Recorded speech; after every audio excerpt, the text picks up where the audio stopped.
Bismillahirrahmanirrahim. Assalamualaikum warahmatullahi wabarakatuh. Alhamdulillahirabbil alamin. Wassalatu wassalamu ala nabiyyina Muhammadin wa ala alihi washabihi ajmain. Yang saya hormati Ustaz Nasir, Bapak Ibu, jamaah pengajian Masjid Baitur Rahman. Mari kita berbagi kajian kitab Syama'il Muhammadiyah yang pada malam hari ini Ustaz Nasir menyampaikan materinya yaitu adalah sertifikat Nabi. Mari kita awali dulu majelis ini dengan lafaz basmalah bersama-sama. Bismillahirrahmanirrahim. Ada pada pendengar majelis apabila Ustaz sedang menyampaikan materi atau ilmunya, dimohon jemaah untuk tidak saling berbicara. Saya dihibur untuk Ustaz. Terima kasih. Betul sebab dimohon semangat.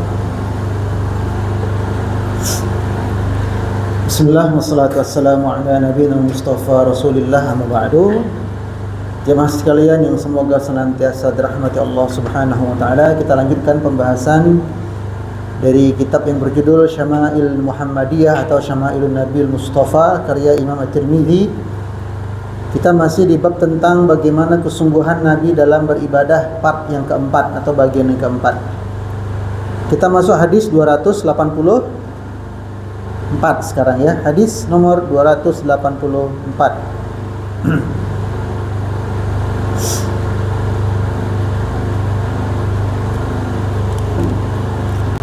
Hadis ini diriwayatkan dari Nafi'.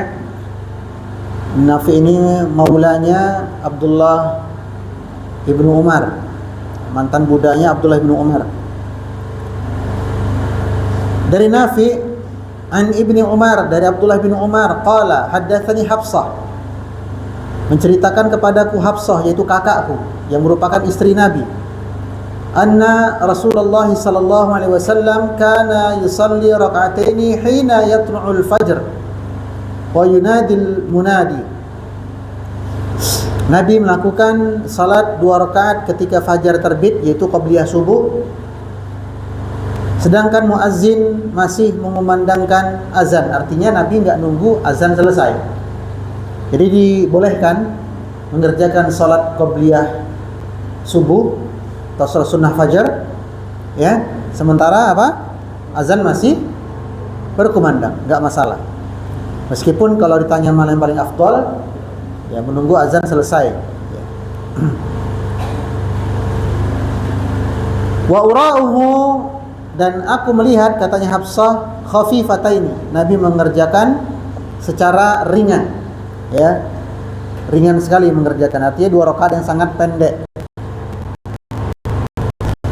Salat sunnah fajar adalah salat sunnah Nabi yang paling ringkas, karena Nabi melakukannya hanya Al-Kafirun rakaat pertama dan Al-Ikhlas rakaat kedua. Jadi sangat ringkas. Sebagaimana pula yang diriwayatkan oleh Ibunda Aisyah dalam hadis yang lain, kata Aisyah, aku tidak pernah melihat Nabi paling ringkas salatnya sebagaimana salat sunnah fajar ya, itu paling ringkas. Sehingga tidak tepat kalau ada orang mengerjakan salat sunnah fajar tapi apa? Berlama-lama ya. Rakaat pertama dia baca An-Naba, rakaat kedua dia baca An-Nazi'at. Ini enggak tepat ya. Justru salat sunnah fajar itu dilakukan seringkas-ringkas. Hadis 285, an Ibni Umar qala, dari Abdullah bin Umar ia berkata, hafiztu min Rasulillah sallallahu alaihi wasallam 8 raka'atin, aku menghafal salat-salat sunnah Nabi itu ada 8 rakaat totalnya. Apa saja? Raka'ataini qabla zuhur, 2 rakaat sebelum zuhur. Raka'ataini ba'daha, 2 rakaat sesudah zuhur. Raka'ataini ba'dal maghrib, 2 rakaat setelah maghrib. Raka'ataini ba'dal isya, 2 rakaat setelah isya. Ini apa namanya? 8 rakaat salat sunnah yang biasa dikerjakan Rasulullah sallallahu alaihi wasallam. Kenapa Ibnu Umar mengatakan cuma 8?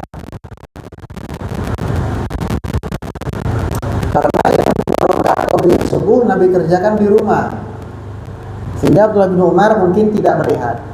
Ya.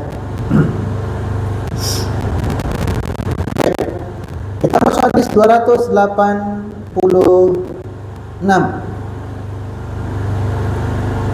An Abdullah bin Syaqiq, dari Abdullah bin Syaqiq qala Sa'altu Aisyah an salatin Nabi, aku bertanya kepada ibunda Aisyah tentang salat-salat sunnahnya Nabi.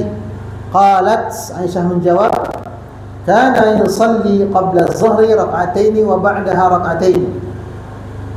Sebelum zuhur 2 rakaat, setelah zuhur 2 rakaat 4. Wa ba'dal maghrib rak'atain 6. Ya, setelah maghrib 2 rakaat. Wa ba'dal isya rak'atain 8. Ya, setelah isya 2 rakaat. Wa qabla al-fajr thintain.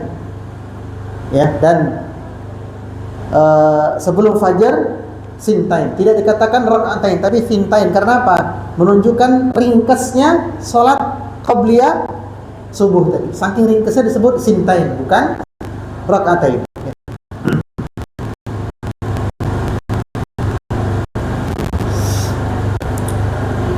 Nah, di hadis berikutnya ya, ini tentang waktu-waktu salat sunnahnya Nabi itu kapan saja. Kalau tadi kan jumlahnya ya, sekarang pewaktuannya.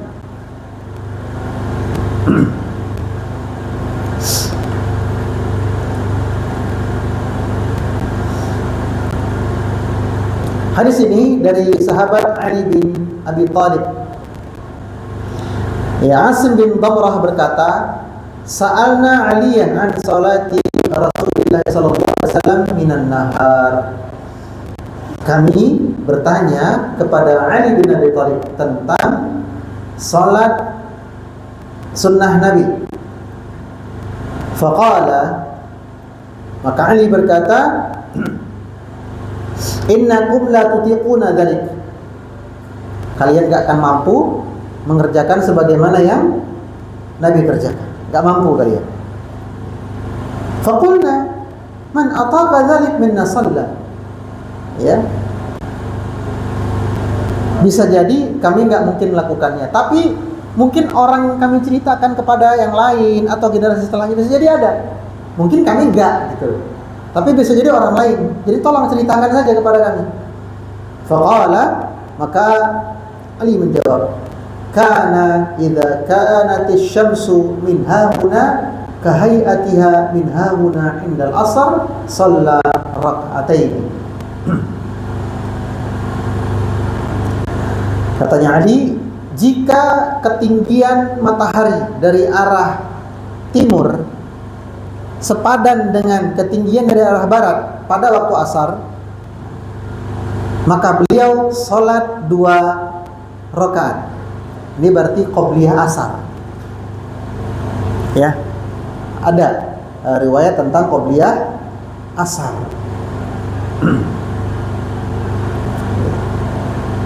Dan setahu saya hadis tentang qobliyah asar cuma 2, salah satunya ini. Ya. Berikutnya, wa idza kanat asy-syamsu min hauna ka hay'atiha min hauna 'inda az-zahr shalla arba'an. Jika kondisi matahari dari arah timur dan barat sama pada waktu zuhur, berarti setelah sedikit tergelincir dari tengah matahari ya, maka beliau salat 4 rakaat. Berarti qobliyah zuhurnya 4. Qobliyah zuhurnya 4. Wa ba'daha rak'atain. Dan setelah zuhur 2. Sudah berapa? 8 dong. Qobliyah asar 2. Qobliyah zuhur 4. Ba'diyah zuhur 2. 8. Ya.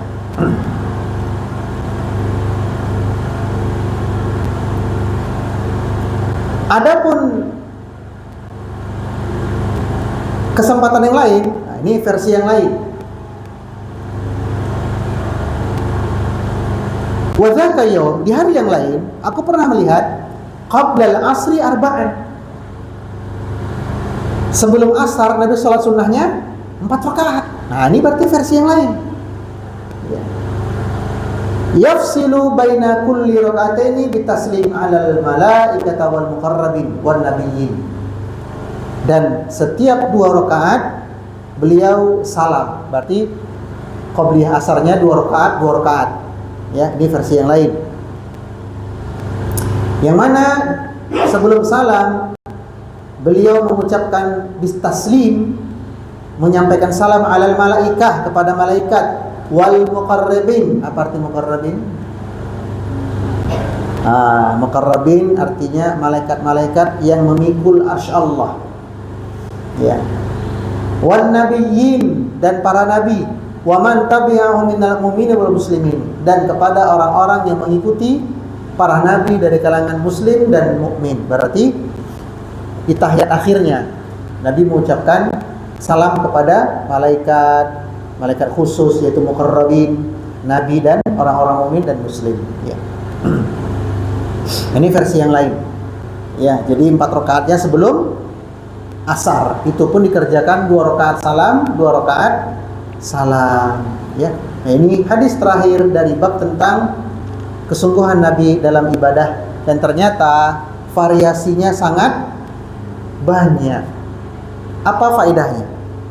Apa manfaat Nabi mencontohkan kita dengan variasi yang macam-macam dalam ibadah? Salah satu hikmahnya, katanya para ulama, supaya kita tidak bosan. Sebab sifat manusia itu apa? Bosan. Makanya hampir dalam variasi atau model yang lain. Contoh, bertakbir nih. Kita mau sholat aja, bahkan jauh sebelum sholat, wudhu aja Nabi mencontohkan beberapa variasi.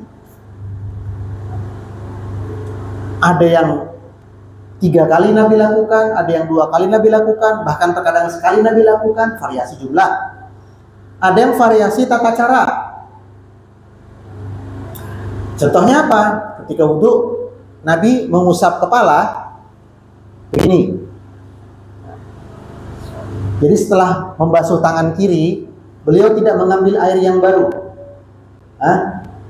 Jadi dari bekas yang basah tadi langsung usap kepala. Diusap dari bagian depan, belakang, taruh lagi ke depan telinga. Atau variasi yang lain. Setelah membasuh tangan kiri, tanpa mengambil air yang baru, mengusap dari belakang. Nah, belakang, ke depan, ke belakang, telinga. Variasi yang lain, setelah membasuh tangan kiri, Nabi mengambil sedikit air di telapak tangan beliau, lalu mengusapnya ke kepala depan, belakang, ke depan, telinga. Yang keempat, mengusapnya dari belakang. Sudah. Yang kelima, setelah mengusap kepala, beliau mengambil air sedikit untuk mengusap telinga. Itu variasinya banyak, sehingga kita nggak bosan. Nanti aku modelnya yang model ini. Takbir pun begitu mau salat. Terkadang Nabi tangan dulu, baru mengucapkan Allahu Akbar. Jadi begini, Allahu Akbar. Kadang Allahu Akbar dulu, Allahu Akbar. Kadang barengan, Allahu Akbar. Kemudian bersedekap, Nabi contohkan beberapa mode juga. Ya, kadang Nabi bersedekap hanya meletakkan telapak tangan kanan di atas punggung tangan kiri. Ini. Kadang Nabi meletakkan di pergelangan tangan kiri. Kadang Nabi menggenggam pergelangan tangan kiri. Kadang Nabi meletakkannya di antara pergelangan dan siku. Kadang Nabi meletakkannya ke arah siku. Tingginya pun begitu. Kadang Nabi hampir ke dada. Kadang di ulu hati. Kadang di antara ulu hati dan pusar, kadang mendekati pusar. Supaya apa? Tidak bosan. Iftitah apalagi ada 14 doa iftitah. Yang jenengan tahu ada berapa? Apa aja? Allahu Akbar kabira, walhamdulillahi katsira, subhanallah bertawasila. Apalagi contohnya? Allahumma ba'id. Apalagi contohnya? Ini wajah tu wajahi, itu paling panjang. Apalagi? Alhamdulillah hamdan katsiran thayyiban mubarakan fih. Apalagi? Kita lewati kemarin ini. Allahu Akbar. Sambung. Dzul malakuti wal jabaruti wal kibriyai wal azamati. Ya, nah ini banyak variasi iftitah supaya kita tidak bosan. Satu, yang kedua supaya pahalanya banyak. Sebab semakin banyak sunnah Nabi yang kita kerjakan, pahalanya makin banyak. Ya, Allah ma'alam bissawab. Lanjut, kita masuk bab 41. Udah hampir habis, mungkin setahun lagi habis ini. Ya, karena dulu saya 6 tahun baru selesai. Salat duhanya Rasulullah sallallahu alaihi wasallam. Salat duha. Jadi setelah dijelaskan tentang kesungguhan Nabi dalam beribadah, lalu bab 41 yang Tirmizi mencantumkan salat sunnah yang lain selain salat malam dan salat rawatib, itu salat duha. Duha, kenapa dikatakan duha? Ya karena dikerjakan di waktu salah. Karena dikerjakan di waktu onta ngadeg. Jadi onta itu ngadeg ketika tanah mulai hangat. Awalnya onta tadi menurunkan perutnya ke arah tanah. Lalu kan kena matahari ini. Tadi yang tadinya dingin jadi sejuk, sejuk mulai hangat. Nah, ketika permukaan tanah mulai hangat, onta mulai gak betah, dia pun berdiri. Makanya dikatakan duha. Duha itu artinya mulai hangat. Hangat-hangat awal itu loh. Dikatakan duha. Secara historinya begitu. Ya. Lalu kita ringkas nih, sholat apa namanya? Ya, sholat duha, bukan kita katakan sholat onta ngadeg. Ya, sholat duha. Dan duha merupakan salah satu waktu yang dengannya Allah bersumpah. Duha. Demi waktu duha. Allah bersumpah dengan menggunakan waktu, yaitu waktu duha. Ini pernah saya sampaikan beberapa pertemuan lalu, sekitar 6 bulanan lalu. Ketika Allah bersumpah atas nama makhluknya, maka pasti makhluk tersebut punya keistimewaan. Pasti ada keistimewaan. Wal fajr, wal asr, itu yang waktu. Wal lail, kemudian bersumpah dengan nama benda langit. Wasyams, wan najm, wal qamari idza talaha. Kemudian dengan apa lagi? Benda langit sudah, waktu sudah. Dengan apa lagi Allah bersumpah? Dengan makhluk hewan. Wal adiyati dhabah. Pasti ada keistimewaannya. Nah, termasuk duha, ya, ada keistimewaannya.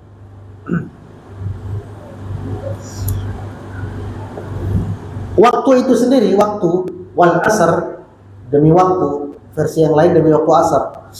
Secara umum dia memiliki hak dan keutamaan.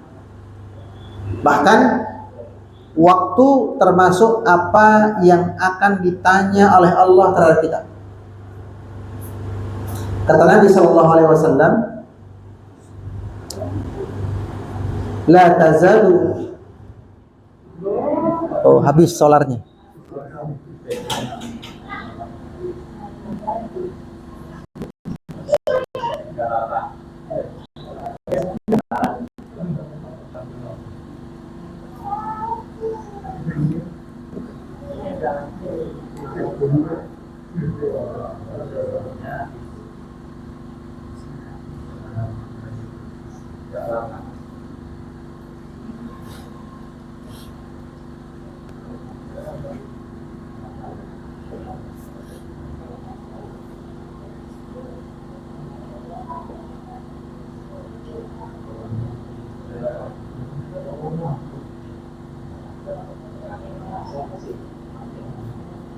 Baik,